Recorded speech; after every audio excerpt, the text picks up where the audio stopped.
morning, Jupiter. Good morning, real talk. Okay, so I kind of like this. I actually get to be sitting right here at the house, which I love. And I have to bring the camera in because y'all are probably not going to be able to see me that well. Let me put this down. There we go. Okay, everybody in there? All right. Okay, so a couple things. First of all, I say this with a heavy heart. I'd like everybody to say a prayer for the Kachina Cabana family. Unfortunately, an icon of Florida has passed, and it's very sad. It also just goes to show you that you never know. Tomorrow is not promised. So love the people that are in your life. Treat them right. Just be respectful. Be mindful. Be conscious of everything that you do. And that's all I'll say on that, because I don't want this to be a completely, gloomy show. Also, the reason that I decided that I had to actually do this show this way was because I was very disheartened to receive a message about not being able to come on my show, because they really just didn't want to have any feathers ruffled. So here's the thing, I can totally appreciate that, whatever you have going on in your life. If you're, not able to do anything with me on the show, that's fine. It would just be great, though, if we could kind of maybe say that we can't do that before we say that we'd love to check our schedule and try to make that happen, okay? So it put me in a place where I was like, well, let's see, what do I do? Do I just try to move everybody up? Or do I just say, hey, you know what? This is real talk. So let's just talk it out. It's a shame that it had to be this way because, and I realize people are going to be like, okay, nobody wants to hear the issues of a chick that gets too much attention. But what you have to remember is it's not the right attention. I'm having women that are feeling like they're just not maybe good enough, or whatever the case, that they feel that they have to speak. So I just wanted everybody to know that if you would like to nominate someone to be on the show, I would love to sit and talk with them. I think it would be amazing. This show is not life coaching. This show is about accountability. It's about trying to help you out there to get to the next level of where you're at, because I've been there a couple times over. And until my last breath, this is what I want to do. I want to make sure that, that I help you to get to where you're trying to go. Okay, so while I was very disappointed because I thought he would have been an incredible asset to the show, I completely understand. And, disappointment aside, I just decided not too many people are aware of my construction finance situation. So I thought, why not? I'll share the story again, because a lot of people had heard the story on Fuego 2.0, which was my Latin American show, but not a lot of people were putting the Latin together with me. And I get that. I don't exactly look the most Latin out there. Okay, so here's the thing. The reason I think that my story is so relevant today in these times is because it's all about reinventing ourselves, no matter what the circumstance is. And in this particular time, it's not the market crashing necessarily, although the market's been crazy. It's really about, you've got this pandemic, you have this COVID now that's making you have to make some real choices, some real decisions. And I was in a very similar situation. I ended up coming back. I was doing some modeling years and years ago, and actually got out of my contract because I hated it so much. And I just wanted to come back. I was in California at the time, and I thought it would be amazing. But not being 5'9" and not being able to get to do all of the glamorous runway shows, I remember saying to the agent, look, I didn't start to do this so I could be on someone's newspaper ad for Macy's, so they can use the paper later after they read it for the cat litter. So once I realized that that's as far as I was going to get in the modeling, was the fitness and all that kind of stuff, it was time for me to decide what am I going to do now. And I ended up coming back to Pennsylvania from California, and I had a really, really great friend at the time His name is Michael, and Michael Russo. So big shout out to Mike. And at the time, I didn't have a 4-year degree. And he said to me, look, with your personality, you're going to kill the interview. So he said, you're just not going to be able to tell anybody you don't have the degree. Because in Pennsylvania and in Florida, if you want to work for a brokerage, you have to get your state license. You can actually work for a bank and not be licensed, but then you just kind of become a part of their little wheel. And I say that not to offend anybody working at a bank. It's just that it's very different. When you're a broker, you're pretty much like your own owner of your part of that business, and that's what I wanted. So he got me in, and while a lot of people were not shocked, right? Okay, let's just put it out there, because they're like, well, of course, you're a chick. Of course he gave you the opportunity. What you have to remember is I still had to pass on my test. So at the end of the day, use the assets that you feel can get you anywhere. You know, I'm not saying sell yourself or anything like that. I'm not getting crazy. But what I am saying is, recognize the gifts that you have, and don't be afraid to use them to your advantage without being manipulative, okay? So with that said, I ended up working for Household, and at that time you needed a degree. I don't know that you do anymore. And a few other things had happened in the interim, and those things afforded me to come down here to Miami, which is where I first lived. And again, I was up against, what do I want to do now? Do I want to get a second license? It turns out I did. I ended up getting a second license. I ended up having my Florida license as well as my Pennsylvania license to do the financing here. And for me personally, I did not want to be the person that said, are you happy with your mortgage? Because I would so like to help you with a lower rate so I can babysit your finances and see how we can't roll in all your credit cards. I didn't want to be a mortgage broker in the sense that I was going to do refis and things like that, okay? So I go ahead and I say, let's see, what's the one business, sorry about that guys, it's windy out here, what's the one business that people are doing that are making the killer money? And at that time, and even still to this day, it was construction financing. It's a lot longer, it's a lot more difficult, a lot of challenges to overcome, and you've got to babysit the project for a couple years. So this isn't just like a mortgage that gets wrapped up in 30 days, okay? There's acquisition of land, and there's a whole bunch of other things that go into the process of it. But at the end of the day, when I saw the kind of money that I could make doing that, it was a no-brainer for me. I was like, okay, I'm in, let's go. So I went ahead, I did everything that I had to do. I got my licenses and such. And I remember when I was working for Peter and Rick at the time, we ended our office, 375 South County, over on Palm Beach, adjacent to Worth Avenue. For me, again, I guess it's just the way I think. I just could not see picking up the phone and trying to reach out to people. I always felt that if I could just get in front of them, that I could work a little bit more magic. I felt like it was too easy to just, talk on the phone. This isn't telemarketing. This is my life. I want to make something of it, right? So I decide, okay, let's see. I came down here with $700 in my pocket. All the other money had already been spent because I was in my 20s. So, who keeps that kind of money? So there I was, and I thought, okay, well, let's see. Turnkey Home Builders, one of the largest builders at that time. In fact, I believe they did almost 90-some% of what Port St. Lucie is to this day. And so I said, fine, I'm going to go there, right? I asked around. I wanted to see what builder was really making their mark. And I kept hearing about this very strong woman named Patricia Hayner. I call her Miss Patty.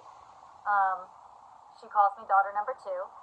And, so I thought to myself, okay, well, fine. I'll get a hold of this Miss Patty, and I'll just go ahead and try to hook something up. Okay, well, wasn't that easy? Okay, so for everybody out there, for all my guy friends that originally kept saying, well, of course you got in there. Look at you, okay? Well, this was a woman. This was a former model on Worth Avenue who had also gone the route of finance in the way of real estate. So she was a pretty big deal. Also standing about 6 foot in those heels. Talk about intimidating. So in walks tiny little me, and she was so sweet to me. She was like, sweetheart, you're adorable. I have nothing for you.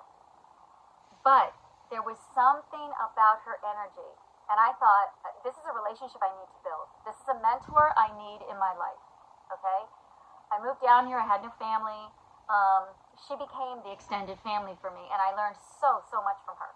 And let's fast forward, shall we? I literally put thousands of dollars on my credit card, going in there once a week for about 6 months. Yes, you heard that correctly. 6 months I went in there every week, and I was just relentless. And my feeling was, the initial response from her was, I've been working with this guy, and I'm loyal. And I'm with him for a good 8-9 years at this point. And I said, I can totally appreciate that. I respect that. What I'm trying to do is earn my place in this line of work. And maybe there's some deals that he can't do. Let me try to do those deals. Okay, these are big projects we're talking about. So she says, well, I mean, if you want to keep buying the office lunch. We did that, like I said, for about 6 months. Finally, on the 6th month, and I believe it was right after a Christmas of that 6th month, I went in there, as I always do, and to be honest, by this point of 6 months, and my credit card just, seeing it grow, of course you start to feel defeated. However, again, there was something in my gut. I cannot explain it to you, but if you have that feeling, when you're in that space and you feel that energy and you are just like, this is where I need to be. This is where I'm going to make my mark. I'm going to do what it takes to get here. Go with that gut feeling, okay? For women, it's an intuition, okay? For men, it's just their gut, okay? So I happened to go in there on this particular day, and she was kind of frantic. And I said, is everything okay? And she said, no, nothing's okay. And I said, okay, well, is there something I can do? And she looked at me and paused for a minute, and she goes, all right, here it is. And, of course, I'm paraphrasing now because this was, 20 years ago. But she said something to me like, all right, here's the thing. I got about 15 deals that we're supposed to close. I don't know what happened to my finance guy, but he totally just failed. I don't remember if he just had gotten too much work, got too bogged down, was just kind of jaded and over it. I don't remember what the story was. I don't want to say anything ill about that particular broker. However, she looked at me and she said, I'll tell you what, sweetheart. You get these deals done, I'm all yours. I said, okay, so let me understand this. If I close every single one of these deals for you in the next 30 days, I want the entire account and I'll get it. And she said, you do that and I'll give you the entire account. I was just going in there for her.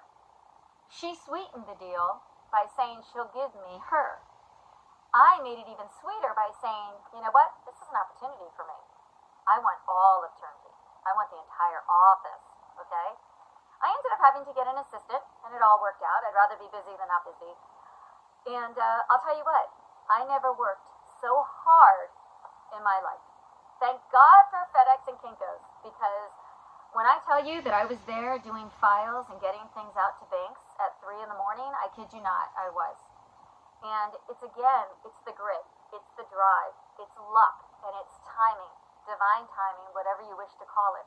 On that particular day, on that particular month, I happened to be there when I was needed.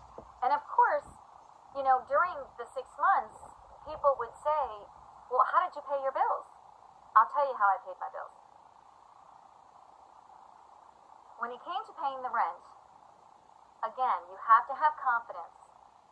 And once I had my license, that in itself, okay, I'm a huge proponent of education at any age.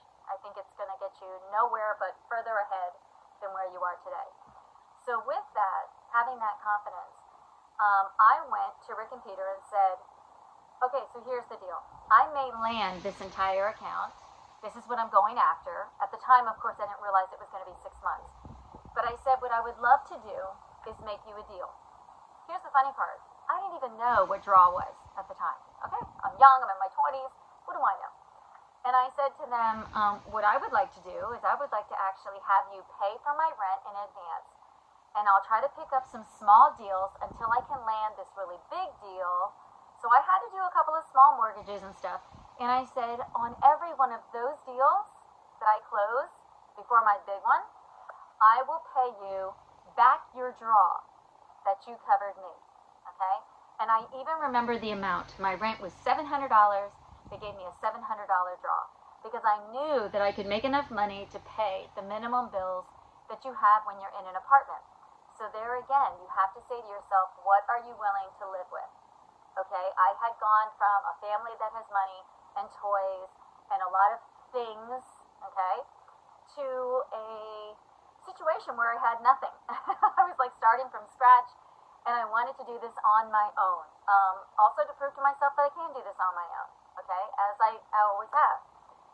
So, make a long story short, that was how I covered taking care of the rent, okay? So I want you to understand that because I want you to actually think about that when you're in a position today, because I think with COVID, people have to remember on both sides there are issues. For example, your rent, you're worried about getting that paid. What about the guy that owns the building? Okay, there's no relief for him. He doesn't get renter's relief, right? There's renters that get renter's relief. I have yet to hear of a landlord getting landlord relief, okay? And you can have a squatter in your place for 6 months before you can even start trying to get them out. Okay, now I'm getting too businessy on you.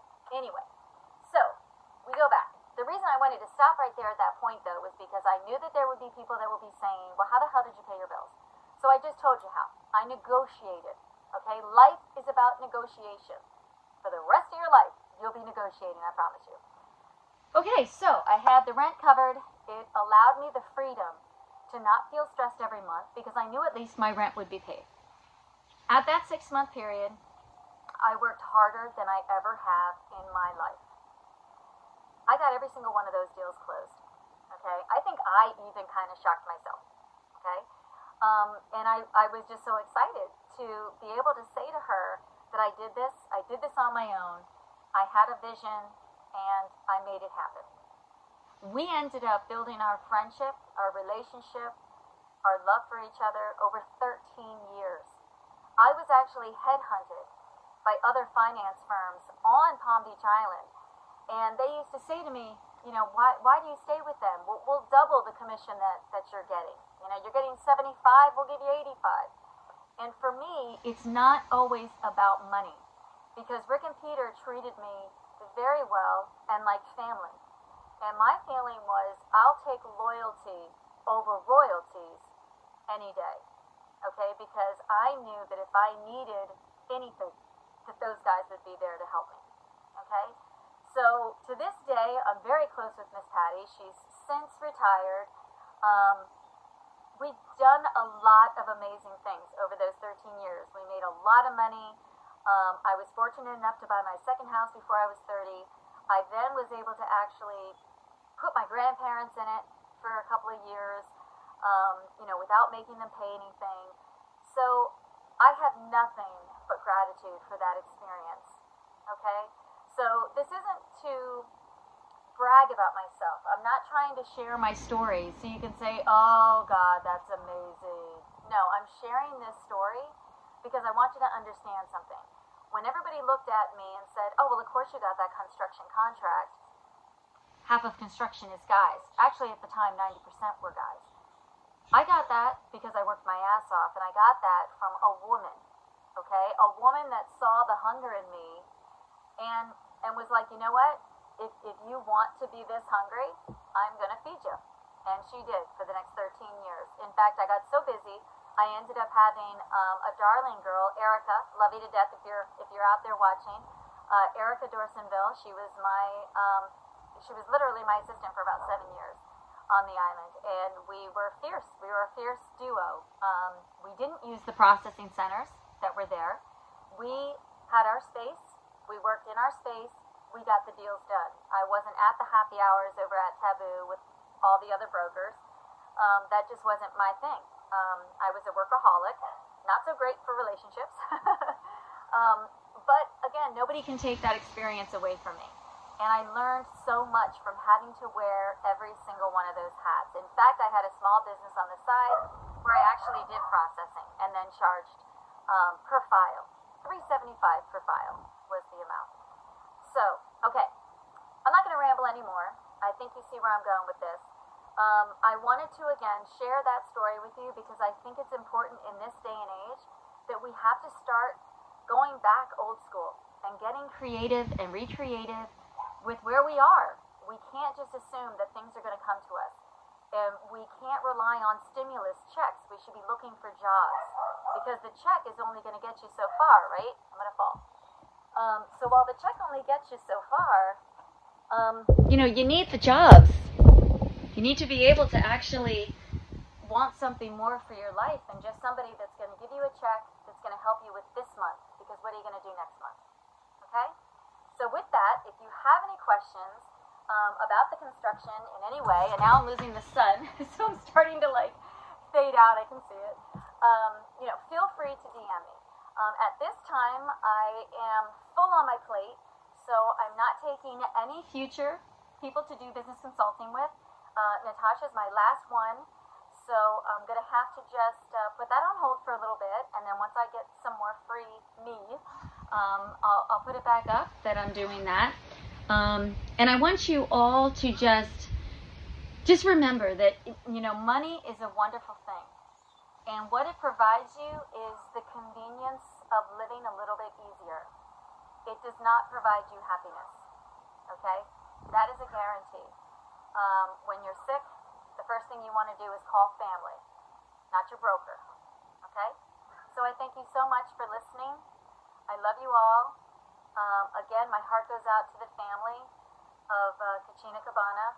I loved him dearly. We danced often, and I know he's up in heaven dancing some more. Maybe he's even dancing with my pop. All right, guys. I love you so much. Besito!